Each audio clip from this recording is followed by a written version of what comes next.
Bueno, me toca lidiar con el tema del plan regional de biometanización, que es el que nos ocupa y nos preocupa, ¿no?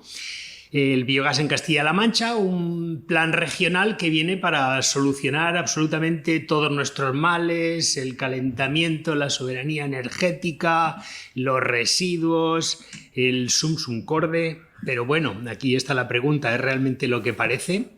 Y curiosamente, cuando se diseñó esta charla, pues hemos tenido una noticia de última hora.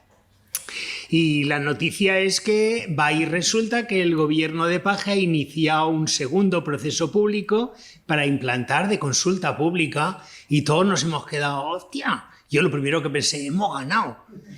Pero aquí pasa como cuando los niños díscolos no los oyes, dices, algo están haciendo, ¿verdad? Y claro, me sacó un poco de mi error también Máximo, diciendo, ¿tú no crees que aquí hay gato encerrado, que esto lo que están haciendo es para que se puedan presentar más alegaciones por parte del lobby gasista y todo esto? Pues bueno, entonces va y me meto en el expediente, consulto el expediente y ¡oh, sorpresa! Pues va y resulta que han consultado a toda esta gente para ampliar esta segunda fase.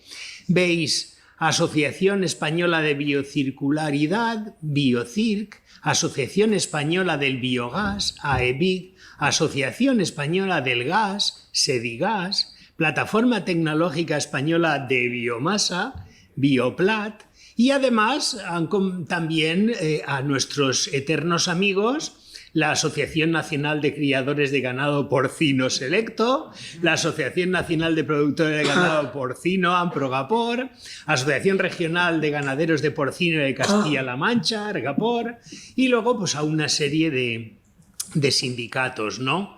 Claro, aquí ya hemos atado cabos y ¿qué ha sucedido? Dimos la vara ahí con el tema de las alegaciones, 13.000 alegaciones, muy demoledoras las cifras, mucho impacto mediático y tal. Y claro, si solamente tengo este material, a la hora de decidir necesito algún apoyo externo. Y se ha abierto, yo creo, que básicamente para que se puedan aportar ahora, puedan alegar en el sentido de que esto hay que impulsarlo. Ya tenían alegaciones amigas como la de Ecología y Libertad y también alguna más, pero ahora quieren ampliar esto, ¿no? Además se da una paradoja mucho más fuerte, es decir, que ahora hablaremos, ¿no? Si resulta que el Plan Regional de Biometanización lo ha diseñado una empresa del sector que es Biovic, fundada por Luis Puchades, que Luis Puchades es el presidente de AEBIC, dices, consultas a AEBIC, que es quien te ha hecho el plan, pero... O sea, ¿os dais cuenta un poco del tamaño de la locura? O sea, ¿qué quieres que te diga? No, yo alego al plan que he hecho porque me parece que no lo he hecho bastante bien. Evidentemente no, ¿no? En fin, el tema de Biovic pues ya lo conocéis porque lo hemos lanzado a través de diversas notas de prensa. Es decir, es una empresa muy potente en el sector, digamos que pone... la parte más tecnológica a todo este embrollo. Y aquí tenéis las cifras, más de 300 proyectos de consultoría, 50 plantas de biogás planificadas, 400 millones de inversión hasta 2027, líderes en el sector del biogás y del biometano. Pero lo que no dicen es lo que nos dice la hemeroteca de Biovic. Y va y resulta que Biovic está detrás de la planta de Baiduxó, que va y que tiene antecedentes de intoxicación de trabajadores en la planta. De la planta de Noez, que el ayuntamiento de Casasbuena, el pueblo de al lado, se está quejando por olores insoportables. Planta de Luchén, que están los vecinos luchando contra ella porque es totalmente insoportable la situación que se ha creado de olores, de vertidos, etcétera, etcétera. Claro, ¿qué se va a esperar, no? Así que todo esto no lo cuentan, ¿no? Entonces Luis Puchades un poco juega el papel de el brujo que está aglutinando, es la cabeza visible del sector. La semana pasada hubo un encuentro en Valladolid organizado por Luis Puchades y ahí un poco como que todos se lamen el culo y todo está muy bien, ¿no?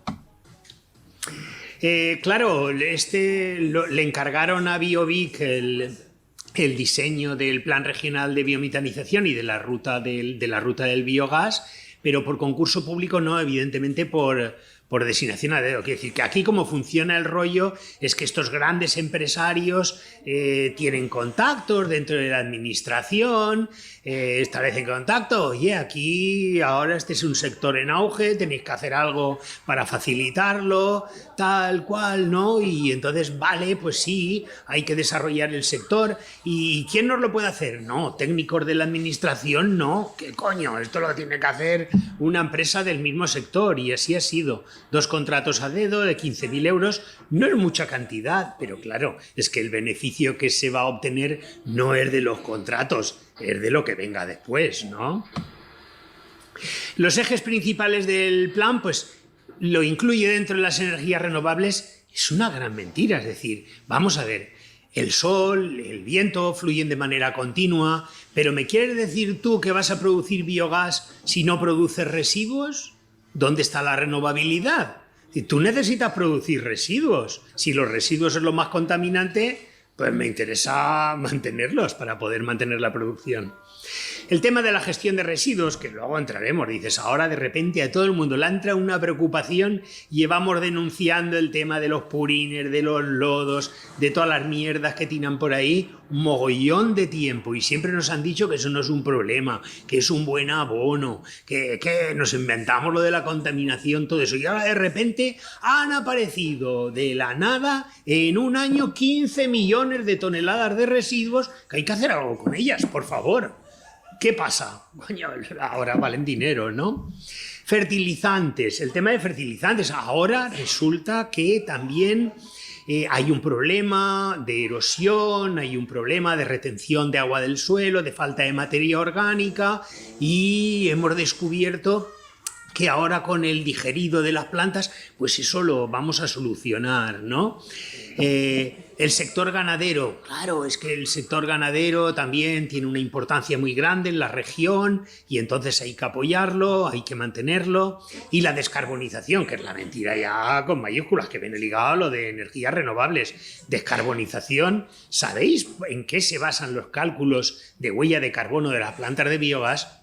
En el hecho de que los residuos, y eso por directiva europea, se consideran con huella de carbono cero cuando entran en la planta de biogás. Claro, en ese caso ahí te salen cifras de huella de carbono negativas sí o sí, pero claro, resulta que tú ahí tienes residuos, por ejemplo en el caso de los purines de porcino, que la huella de carbono que tienen es de cerca de 4 kilos de CO2 equivalente por cada kilo de carne. ¿Tú eso lo vas a compensar ahora con la energía que produzcas? Pues no, pues una gran mentira, ¿no? Bueno, y esto lo puede posiblemente decir mucho mejor Antonio, ¿no? Que eran los objetivos de descarbonización para el 2030, que es que nadie se los cree, porque dicen, mira, esa es la línea azul es la evolución de las toneladas métricas de emisiones de CO2 por cápita. Como veis, esto no lo conduce nadie.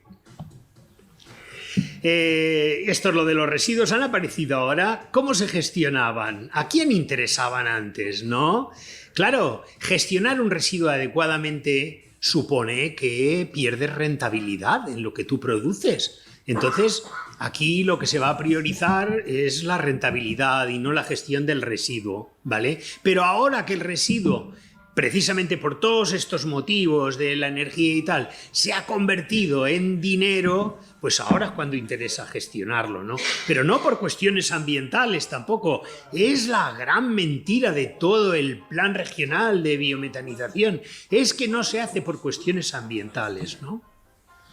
Aquí tenéis el origen de los residuos en Castilla-La Mancha, es de esos 15,7 o 15,2 millones de toneladas que de repente han aparecido, ¿no? Han caído. A la ganadería industrial, que es un poco nuestra marca de la casa, le corresponden el 70% de la generación de los residuos, 11 millones de toneladas de residuos ganaderos. Y esto es una cifra ridícula comparada con, por ejemplo, Aragón. Imaginaos Aragón con 10 millones de cerdos, lo que tienen ahí, ¿no? Si tienes en cuenta que la FAO, por ejemplo, atribuye a la ganadería la emisión de 6,2 gigatoneladas de CO2 equivalente, ¿no? Y luego va y resulta que de este total de residuos, de estos 11 millones, va y el 51% corresponden a los cerdos.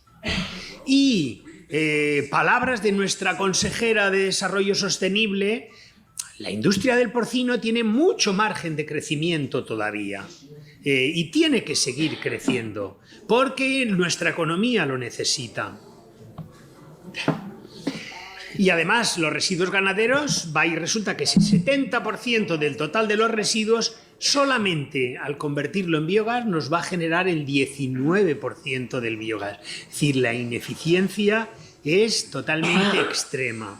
Aquí tenéis, por ejemplo, gigavatios hora por cada 1000 toneladas. Lo equivalente, tenéis ahí subrayado, lo equivalente a porcino 0,1 gigavatios hora y lo equivalente a bovino 0,2. Es decir, lo que más residuos tenemos es lo que menos eficiente es. Pero hay un peligro: cuanto menos eficiente, mayor tamaño de planta para obtener la rentabilidad, ¿no?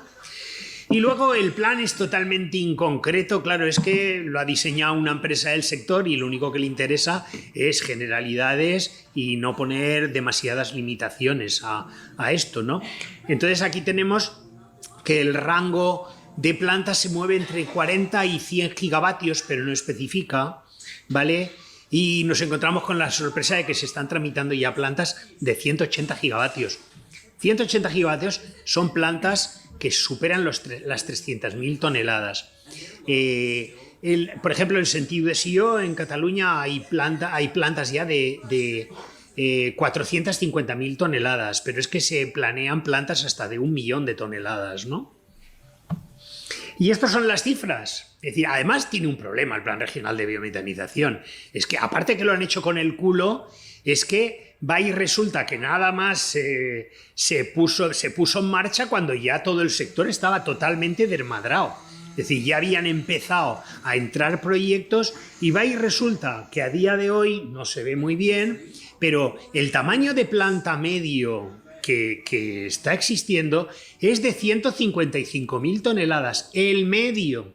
Si tenéis en cuenta que hay 4 por debajo de las 60.000, algunas por las 100.000 y tal, tenéis cifras totalmente locas de plantas enormes. Estas plantas ya gestionan la mitad del total de residuos que existen en Castilla-La Mancha, ¿vale? Con lo cual se superan ampliamente los objetivos. Claro, aquí ha sido como los buitres que han olido el cadáver y se han tirado todo porque el primero es el que se quiere llevar el gato al agua y tenéis una competencia de grandes energéticas de que se compran unas a otras, gente que está presentando los proyectos para luego venderlos a otros. En fin, es un auténtico desastre. Pero cuidado, esto no lo digo yo solamente. Es decir, hay gente dentro del sector, pequeños desarrolladores, con los cuales tenemos en contacto también, que lo dicen exactamente igual. Dice, esto nadie se lo esperaba y se los van a comer literalmente.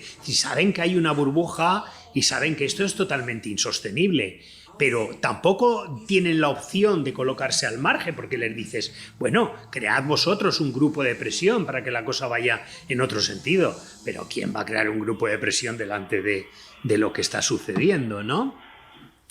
Entonces, por ejemplo, la producción prevista del plan hasta el 2030 hablaban de 2,8 teravatios. Pero, oh sorpresa, Bueno, estos 2,8 teravatios los han calculado así a bote pronto, con una estimación de residuos que han hecho, con una estimación por zonas. Es decir, realmente no hay ningún arraigo real de las cifras. Pero fijaos, la burbuja especulativa. Y yo he calculado que la producción media estimada es de 0,64 gigavatios por cada 1000 toneladas, la producción media, ¿no? Si esto lo multiplicamos por 7.800 toneladas de residuos, que son las que se van a tratar ya las plantas que hay en tramitación, nos da 4,9 teravatios al año. Es decir, que de la previsión de lo que ellos decían, 2,8 teravatios queremos, ya hay 2,1 teravatios más. La situación es tan caótica que se ha llegado a casi el doble, ¿no? Es decir, hay una burbuja y luego dicen que no hay burbuja. Y luego fijaros las cifras, dan mucha risa, porque dicen, se pretende implementar 80-100 plantas de biometanización y hay 50, sí, claro, se van a implementar 100 y posiblemente hasta 150, ¿no? Con una inversión privada de 1.425 millones, lo cual nos arroja una media de 14,2 millones, no sé de dónde se los han sacado. Una planta pequeña no es lo mismo que una planta grande, pero lo que da risa es lo de los empleos, porque 665 puestos directos, eso a 100 plantas, que yo sepa, me da 6,65 personas la planta. ¿Y dónde está la gracia? Pues que los proyectos que están presentando dicen vamos a crear 30 empleos directos y 50 indirectos. Y no hay ninguno que baje. Y luego los primeros, como eran más pardillos, te presentaban que iban a generar 5 empleos, 7 empleos, 12 empleos. Tengo los proyectos por ahí porque los hemos alegado y los ver, y entonces son las cifras que hemos utilizado cuando se han presentado otro proyecto. Pero me estás contando, si una planta el doble de grande que esta estaba ofreciendo la mitad de empleos, ¿qué pasa? ¿Que ellos quieren perder dinero y tú no? Y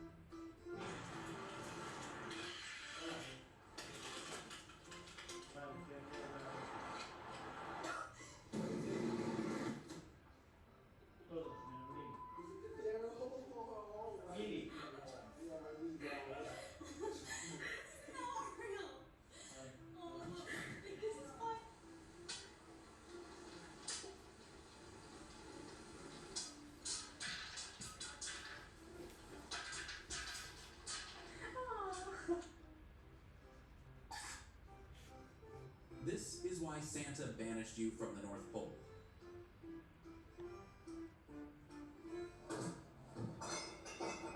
6,65 es que contradice todos los proyectos que se están llevando. Es decir, que las cifras del empleo son tan ridículas y tan etéreas que claro, no presentan ningún estudio al respecto, ¿no?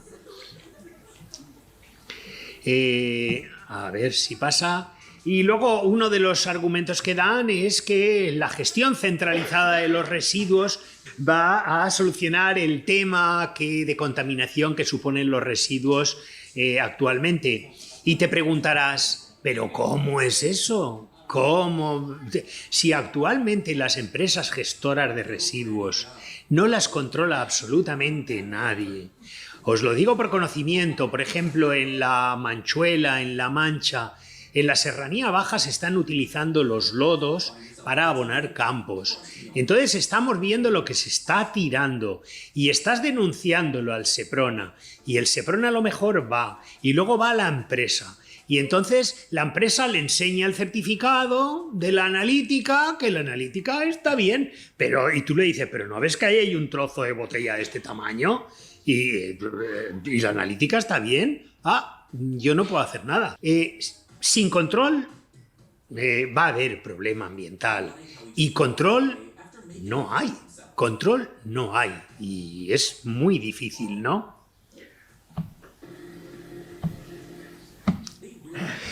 Y luego tenemos que tragarnos toda la retahíla de las comparaciones con Europa.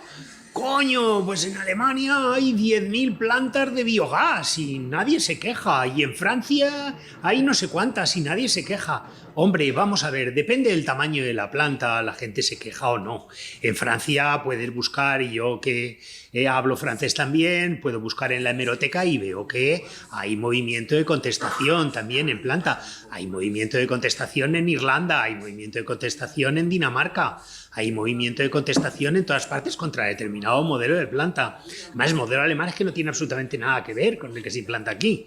Hombre, un modelo de 50 años de antigüedad que parte del autoconsumo, ahora aquí en 4 o 5 años quieren hacer exactamente la misma producción, pero claro, con plantas de un tamaño inmenso que no tienen absolutamente nada que ver con el autoconsumo, ¿no? Y luego Sedigas, me atraganto cada vez que oigo hablar de ellos. Sedigas es la empresa que representa el lobby gasista, pero no el lobby del biometano, sino del gas natural. Es decir, es un lobby que se creó para estimular el consumo de gas natural y que además tiene denuncias de la Comisión Nacional del Mercado de la Competencia por malas prácticas, etcétera, etcétera. Pues bueno, estos pajaritos va y resulta que con Biovic hacen un estudio que no sabemos de dónde lo sacan los datos, pero que se convierte en la Biblia de todas las empresas de biogás de España. Y entonces ahí arrojan, fijaos, un potencial de producción de 163 teravatios. Es decir, me parece que el consumo en 2023 era de 363 teravatios, pues casi la mitad de las necesidades cubiertas solamente con biometano, ¿no? A todo el mundo se le escapa que de esta cantidad que arrojan va y resulta que el 36% de la producción es de cultivos secundarios, es decir, de cosas que se plantan para producir biogás.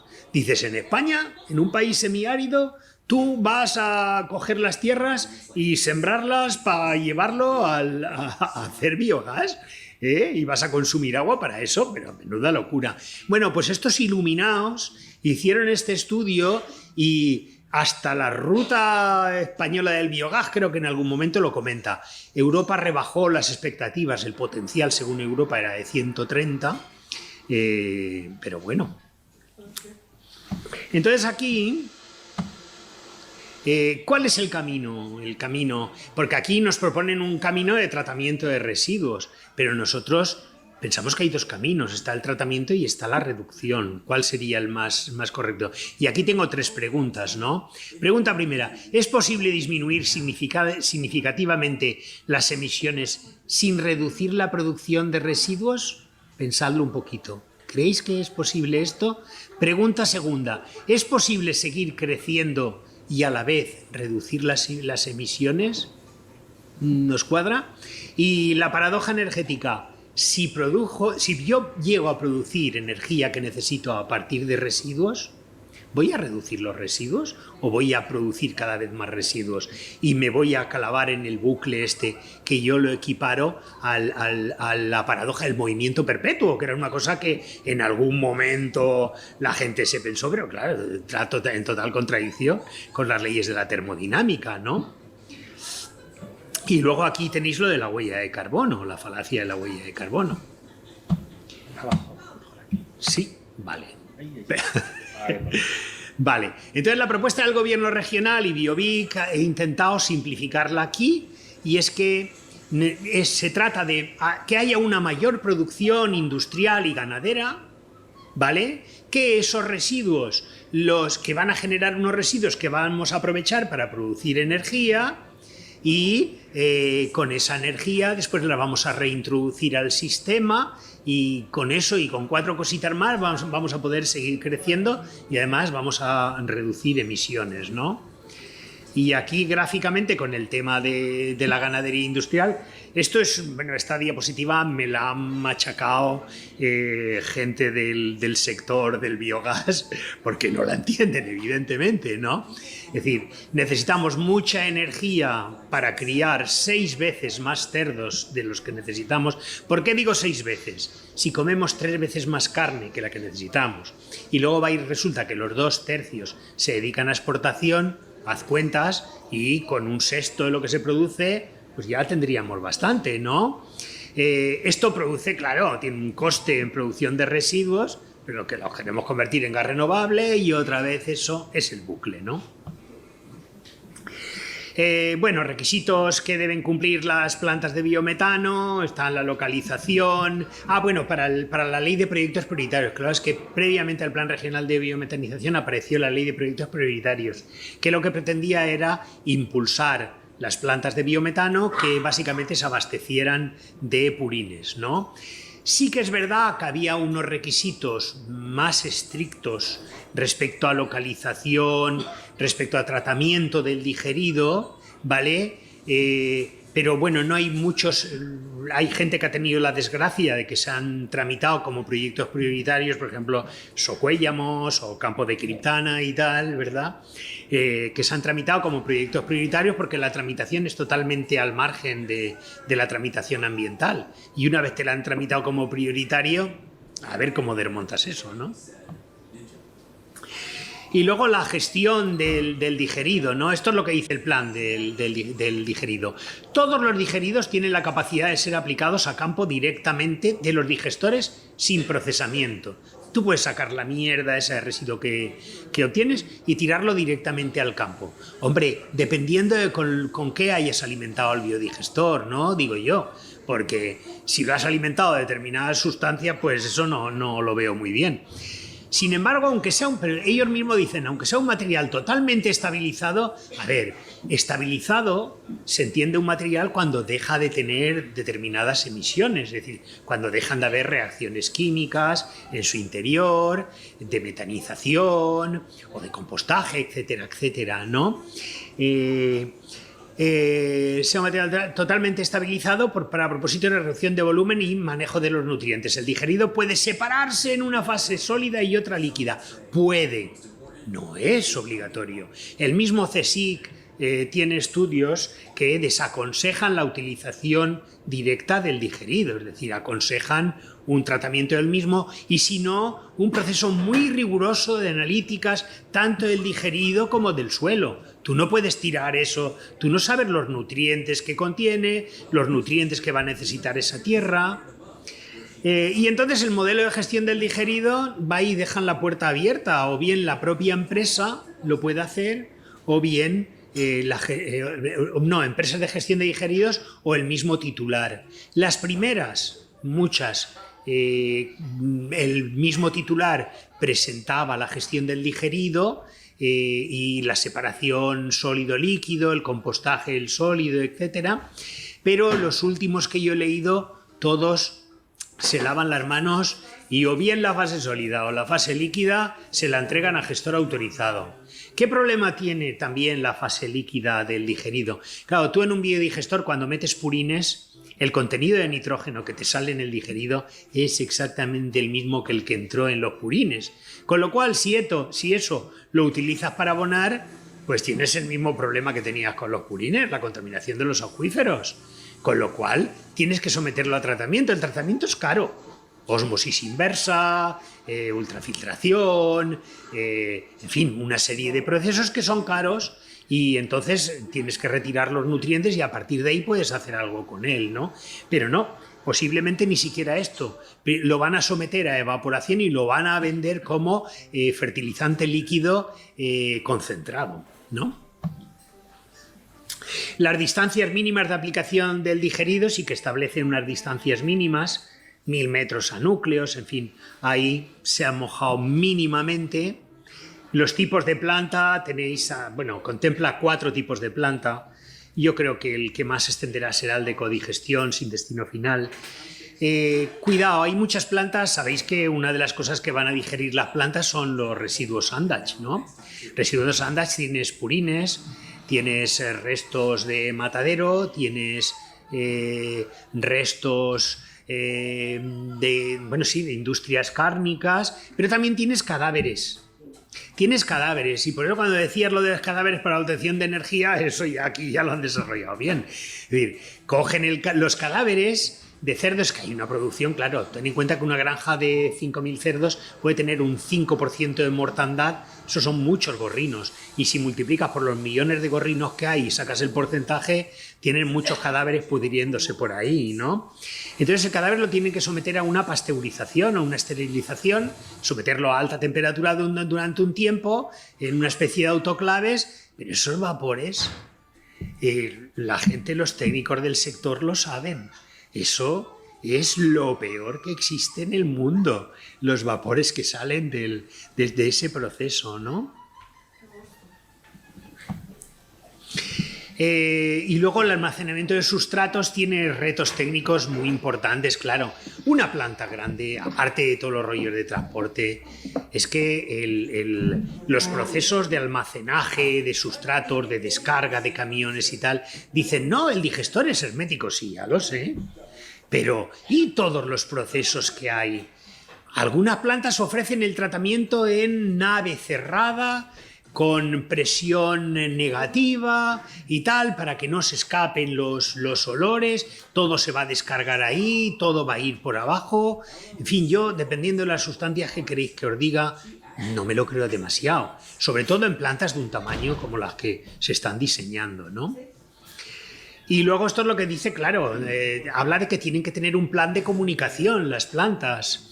Los proyectos, educar a la población es de vital importancia por la desinformación alrededor del biogás y biometano. Ahora aquí os estamos desinformando, que lo sepáis, ¿eh? Como parte de la estrategia se debe explicar los beneficios ambientales, económicos y sociales del proyecto, que en definitiva es lo que están haciendo. Si todo es de puta madre, si no sé de qué os quejáis, venimos a salvaros la vida. Y entonces tenemos dos modelos muy diferentes. Esto era un poco para acabar. Hay un modelo que nosotros siempre hemos apoyado, que es un modelo que ya lo ha comentado antes María, el modelo respuesta a necesidades del territorio, pequeñas plantas, autoconsumo, modelos de bajo impacto, posibilidad de gestionar los residuos, y luego...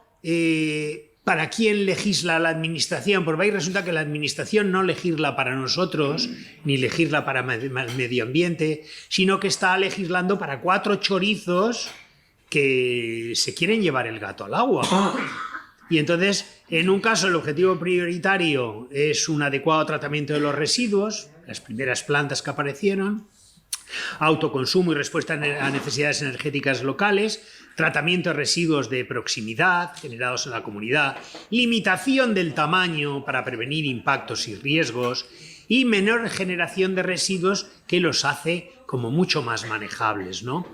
Y luego tenemos ya lo que se está produciendo, que son plantas de más de 100.000 toneladas, la rentabilidad es el objetivo prioritario mediante la obtención, son todos modelos de inyección. Hay otros modelos de planta de biogás. Está el modelo de generación eléctrica, que es el que inicialmente se inició en Alemania y que además llegaron a generar un puñado de teravatios con el modelo de generación eléctrica, ¿no? Pero no es el modelo que... Porque la necesidad de determinado tipo de energía ahora es tan grande que por el que se opta es por el de inyección a red, que es el menos eficiente, aquel que tiene más emisiones asociadas a la distribución y además yo he hecho cálculos, yo no soy muy experto en esto, pero he hecho cálculos groseros y con la longitud de la red gasista, el diámetro de gasoductos y tal, a mí me sale un inmovilizado de unos 4,5 teravatios dentro de las tuberías, ¿no? Que dices, es como un pantano que lo tienes que llenar para luego poder gastar el agua que sale por arriba, ¿no? Luego, los posibles impactos y riesgos quedan supeditados a la cuenta de resultados, cantidades de digerido que hacen imposible una gestión adecuada, porque requieren una inversión que muchas veces no se quiere hacer. Esto lo decía un mismo técnico del sector con el que tuve alguna polémica, y era el que esto que os he dicho antes, es decir, que una adecuada gestión podía duplicar el coste de una planta. Entonces, eso va a decantar las cosas en algún sentido. Y para acabar, la pregunta abierta, ¿cuál es la verdadera finalidad del plan de biometanización? ¿Resolver el problema de los residuos? permitir seguir creciendo la ganadería industrial. Esto no tiene ningún descaro. Algunos proyectos de plantas de biogás, por ejemplo, algunos que cayeron en mis manos de Asturias, ¿no?, de Cantabria y tal, reconocían abiertamente que la ganadería se había encontrado con el factor limitante de la contaminación, ¿vale? Y que entonces ellos, la planta, el proyecto, proporcionaban que se eliminara ese factor limitante para que la ganadería pudiera seguir creciendo. Oiréis que os dicen, no, esto no va a tener un efecto de llamada. Hombre, evidentemente lo que hace efecto de llamada a la ganadería es la rentabilidad del cerdo, es decir, que haya un mercado y una demanda mundial que haga que el sector crezca, ¿vale? Pero, claro, el sector, si tienes un problema de contaminación, aunque haya demanda, no va a poder crecer. Si ahora te venden la moto de que esto te lo soluciona, pues ya está, ¿no? Descarbonizar la economía. Tenemos un problema con los residuos o con la ganadería. Fijar la población es el objetivo de este plan. La activación económica, responder a las presiones de los lobbies energéticos, obtener soberanía energética. En fin, son preguntas un poquito abiertas ahí para que yo supongo que vosotros, si estáis aquí, ya os las habréis contestado adecuadamente y será por ese motivo. Pero bueno, con esto finalizo mi presentación.